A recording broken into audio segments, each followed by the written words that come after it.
জন্ম ও মৃত্যু শংসাপত্রে জালিয়াতি রোধে রাজ্য সরকারের বিশেষ উদ্যোগের অংশ হিসেবে উত্তর দিনাজপুর জেলায় শুরু হয়েছে নথি যাচাই অভিযান। বৃহস্পতিবার জেলার বিভিন্ন গ্রাম পঞ্চায়েত ও পৌরসভার অফিসে পৌঁছে জন্ম ও মৃত্যু শংসাপত্র সহ গুরুত্বপূর্ণ সরকারি রেজিস্টার ও নথিপত্র খতিয়ে দেখেন পুলিশ আধিকারিকরা। জেলা প্রশাসন সূত্রে জানা গিয়েছে, সম্প্রতি জন্ম ও মৃত্যুর শংসাপত্র সংক্রান্ত জালিয়াতি রুখতে নতুন নির্দেশিকা জারি করা হয়েছে। সেই নির্দেশিকা অনুযায়ী বিভিন্ন পঞ্চায়েত ও পুরসভার রেজিস্টারে সংরক্ষিত নথিপত্র পরীক্ষা করে স্ক্যান করা হচ্ছে। সমস্ত তথ্য ডিজিটালভাবে সংরক্ষণের পর মূল রেজিস্টার সংশ্লিষ্ট দপ্তরে ফিরিয়ে দেওয়া হবে। সমস্ত তথ্য ডিজিটালভাবে সংরক্ষণের পর মূল রেজিস্টার সংশ্লিষ্ট দপ্তরে ফিরিয়ে দেওয়া হবে। প্রশাসনের দাবি, নথি সংরক্ষণে স্বচ্ছতা বজায় রাখা এবং ভবিষ্যতে কোনো ধরনের জালিয়াতি রোধ করাই এই উদ্যোগের মূল লক্ষ্য। এই অভিযানের অংশ হিসেবে বৃহস্পতিবার দুপুরে রায়গঞ্জ ব্লকের 12 নম্বর বড়ুয়া গ্রাম পঞ্চায়েতে পৌঁছান পুলিশ আধিকারিকরা। সেখানে জন্ম ও মৃত্যুর শংসাপত্রের রেজিস্টার নথিপত্র এবং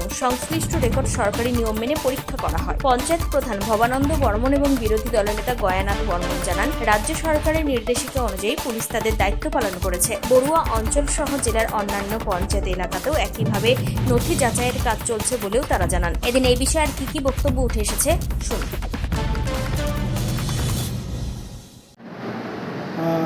বলছি দাদা, কি দায়িত্বে রয়েছেন? নমস্কার, আমার নাম ভবানন্দ বর্মন, আমি বড়ুয়া গ্রাম পঞ্চায়েত। পুলিশ এসছে আজকে আপনার পুলিশের অঞ্চলে, কি বলবেন? শুধু এটা আমার অঞ্চলে নয়, যেটা আমি জানতে পারলাম গোটা পশ্চিমবঙ্গ জুড়ে প্রতিটা পঞ্চায়েতেই যাচ্ছে। সেটা যাওয়ার কারণ, প্রতিটি পঞ্চায়েতে যে জন্ম এবং মৃত্যু যে রেজিস্টার খাতাগুলো রয়েছে, তারা সেগুলো তদন্ত করে দেখছে যে সেগুলোতে কোনো ভুল রয়েছে নাকি।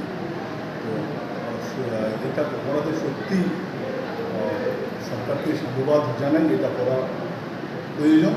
সাথে আমাদের বড়ুয়া পঞ্চায়েতে 2018 সালে যেহেতু অগ্নি সংযোগে আমাদের তার আগের রেজিস্টার বুক নেই, তাতে অনেকের জন্ম সার্টিফিকেট পেতে বর্তমানে সব জন্ম সার্টিফিকেট সব জায়গায় ডিজিটাল লাগছে। আর আমাদের যে তথ্য নেই, আমরা ডিজিটাল সার্টিফিকেট দিতে পারছি না। সে কারণে সাধারণ মানুষেরও অসুবিধা হচ্ছে। তো যেইভাবে খতিয়ে দেখছে, এটা নিশ্চিত একটা ভালো উদ্যোগ। দাদা, আপনার নাম? আমার নাম গয়ানাথ বর্মন।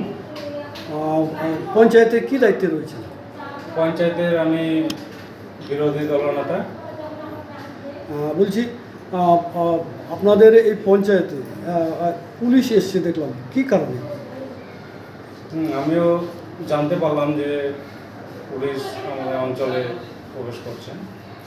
তো বিগত দিনে যে আপনার ওই জন্ম সার্টিফিকেট এবং ডেথ সার্টিফিকেট বিষয়ে কিছু তথ্য হয়তো ওনারা সংগ্রহ করতে এসেছেন, সেটা হয়তো সরকারি নির্দেশ অনুযায়ী প্রশাসনিকভাবে ওনারা খতিয়ে দেখছেন। এটা কি শুধু মানে এই পঞ্চায়েতেই নাকি অন্য পঞ্চায়েতে এই বিষয়ে কিছু জানেন কি? আমি যেটা ওনাদের জিজ্ঞেস করে জানতে পারি যে এটা প্রত্যেক অঞ্চলেই সরকারি নির্দেশ অনুযায়ী প্রত্যেক অঞ্চলেই সরকারিভাবে খতিয়ে দেখছে, প্রশাসনিকভাবে খতিয়ে দেখছে।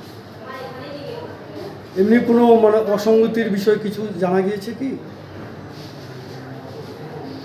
এমনি কোনো যেটা মানে বার্থ সার্টিফিকেটের বিষয়ে আর কি আমরা জানতে পেরেছি যে হয়তো কোনো সমস্যা থাকতে পারে, ওরকম কোনো বিষয়ে আমার মানে জানা নেই। তবে জেলা প্রশাসনের দাবি, অতীতে ভুয়ো জন্ম শংসাপত্র ব্যবহারের অভিযোগ সামনে আসায় এই বিশেষ যাচাই অভিযান শুরু হয়েছে। পাশাপাশি স্পষ্ট করা হয়েছে, এই প্রক্রিয়া সম্পূর্ণ প্রশাসনিক এবং শুধুমাত্র সরকারি আধিকারিকরাই এই কাজ করছেন। কোনো চুক্তিভিত্তিক কর্মীকে এই দায়িত্ব দেওয়া হয়নি। উত্তর দিনাজপুরের রায়গঞ্জ থেকে নিজস্ব প্রতিনিধির রিপোর্ট, টাইমস 14 বাংলা। পথ পড়ে গেছে ব্রণ ভর্তি, তাই আর দেরি না করে আজই আসুন রায়গঞ্জের চণ্ডীতলায় হেলথ প্লাস মাল্টি স্পেশালিটি ক্লিনিকে এবং এখানে পান অভিজ্ঞ ডাক্তার দ্বারা ফ্রি স্কিন টেস্ট।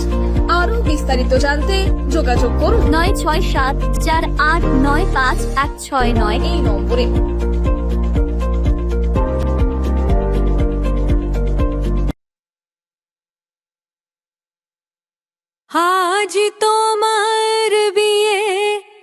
সাজলো নতুন সাজে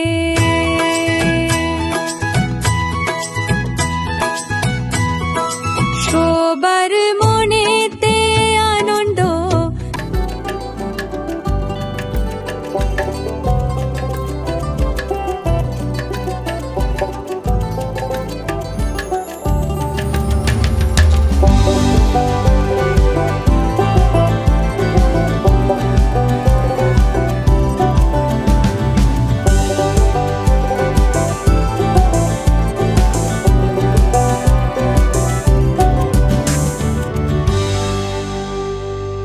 করে রাখুন সেই সঙ্গে টাইমস 14 বাংলার ইউটিউব চ্যানেলকে সাবস্ক্রাইব করতে ভুলবেন না।